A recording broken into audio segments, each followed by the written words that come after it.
YouTube channel. I have made several beds with this method and it works great. Okay, first thing we're gonna do, we're gonna build this garden in the centerpiece. And the first thing we're gonna do is we're gonna take this green area and we're gonna whack the weeds down as low as we can get them. Okay?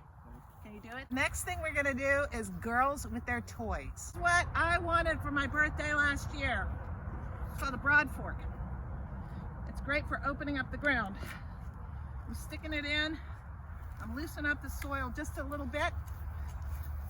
Kind of like when you're tending a golf course. It's tough as nails.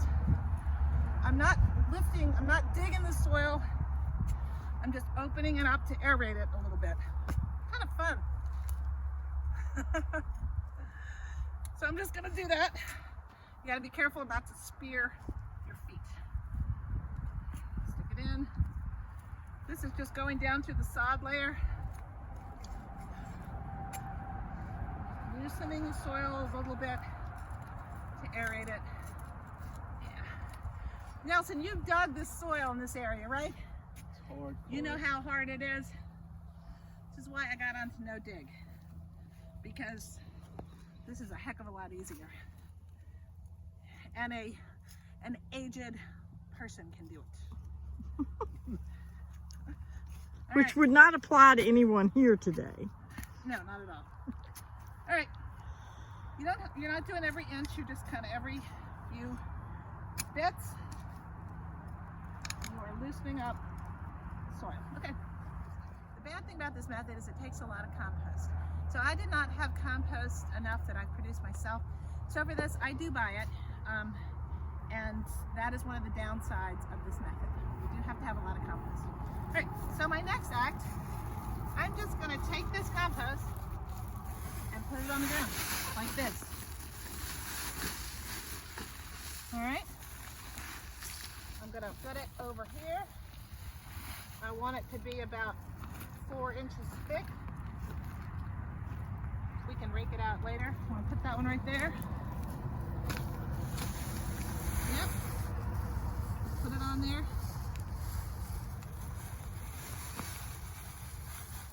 Yep.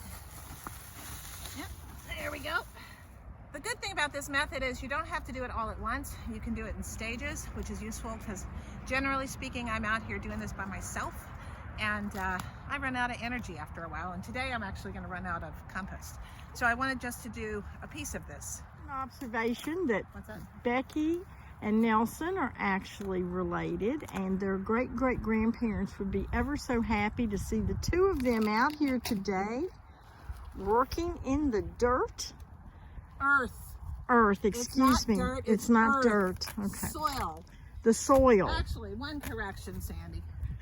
It's my great-grandmother and grandparents. It's his great-great. Right.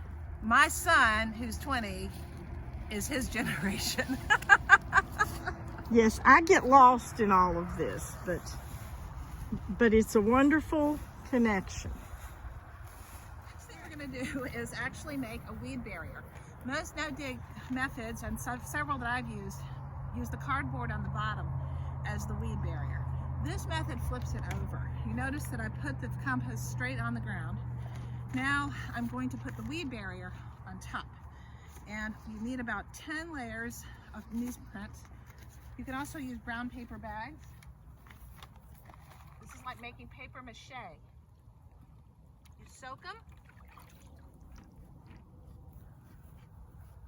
And we're gonna start up at this top end. And we're just gonna put it straight down. Oh, I forgot one important thing. Shut the camera off. One important. Before you put the weed barrier on, I forgot this. Just give your compost a little wet down. Whoa, that was exciting. All right, good overlap. All right, so it's kind of like a shingle effect.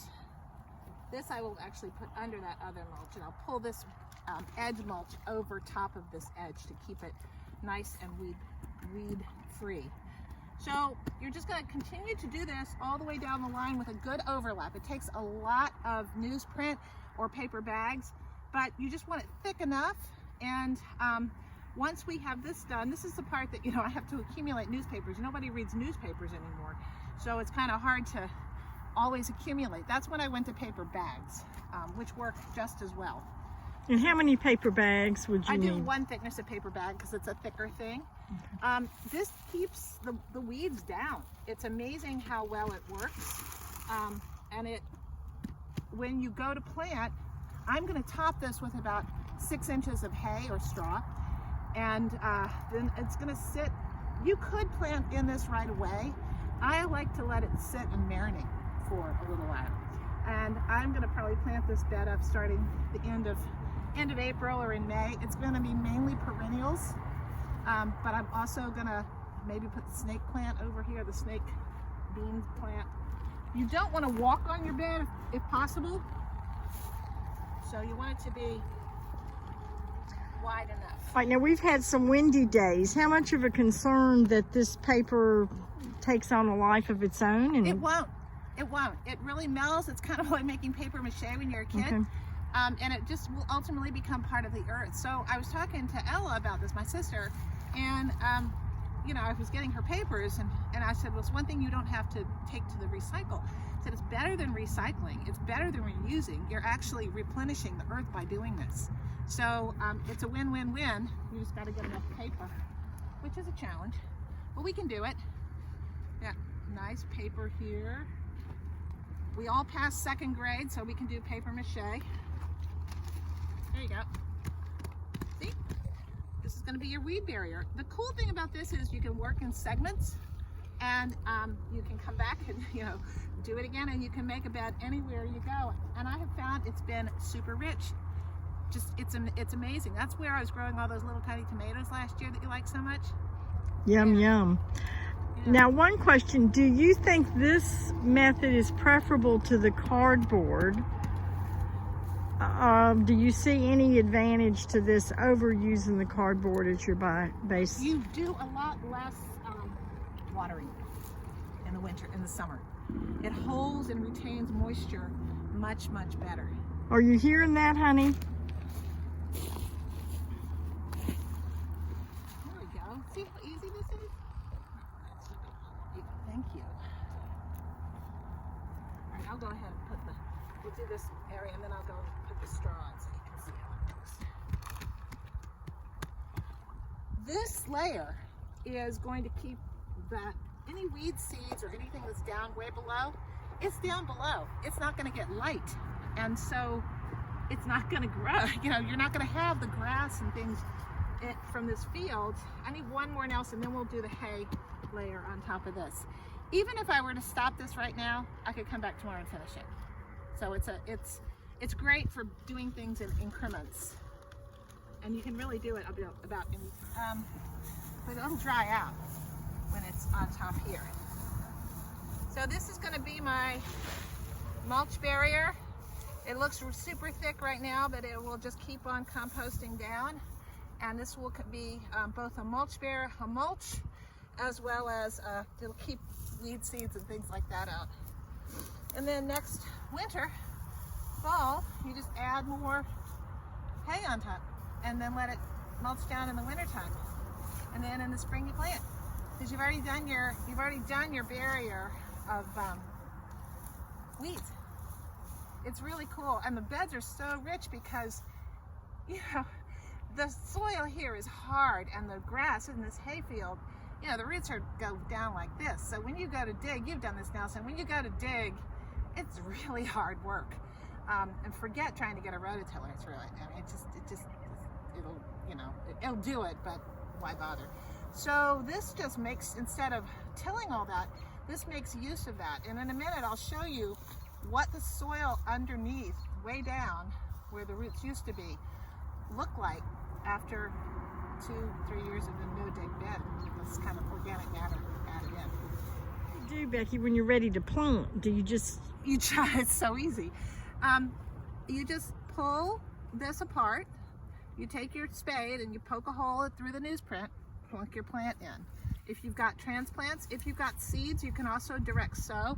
just by plunking this in and putting the seed there, and you wouldn't draw the mulch back until you begin to get the formation. You might get a few weed seeds that pop in with that, but they're easy to pluck out. All right, y'all do your thing. This morning, we had to pull out these posts, and so we actually had to dig down to get them out. And so this is what, come in close, Sam. This is what the soil down low looks like now.